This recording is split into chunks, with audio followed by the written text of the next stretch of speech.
Good. We are here at EuroPCR 2020 in Paris.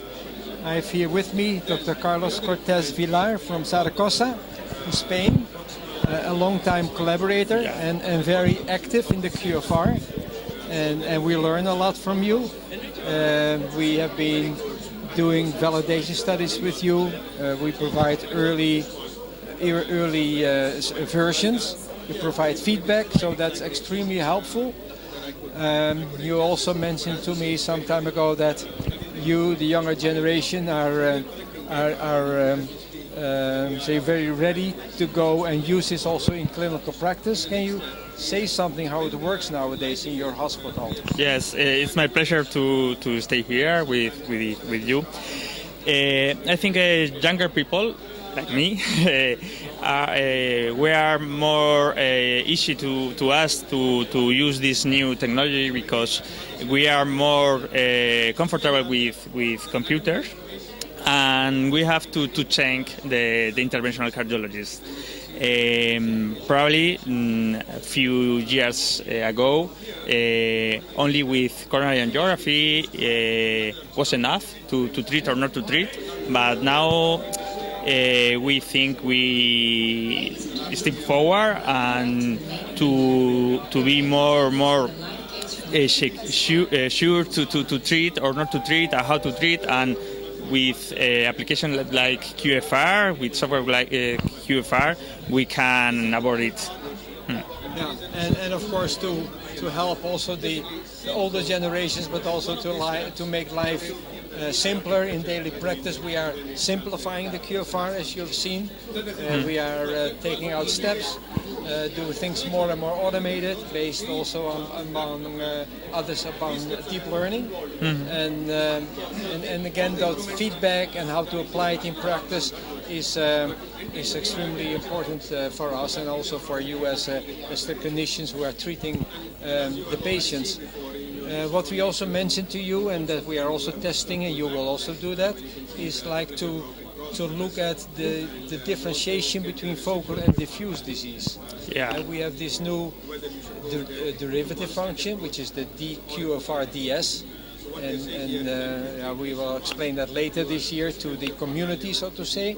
But you will also be one of those early key opinion leaders who will provide feedback on the differentiation between focal and diffuse, and how that could have an effect on the treatment of the patient. It's very important because previously with the pressure wire we asked it to know if we have to treat or not to treat the lesion.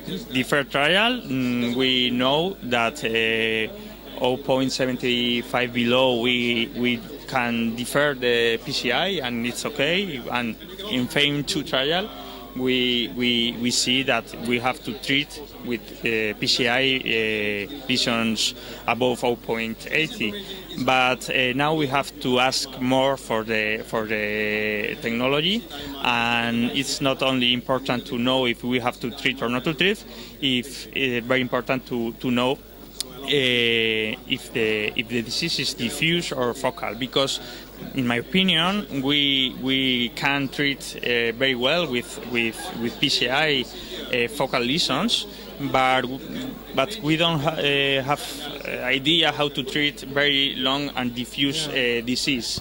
So put full metal jacket in LAD because there is a very long diffuse disease, I think it's not an option. So with QFR to check if it's focal or diffuse disease is very important.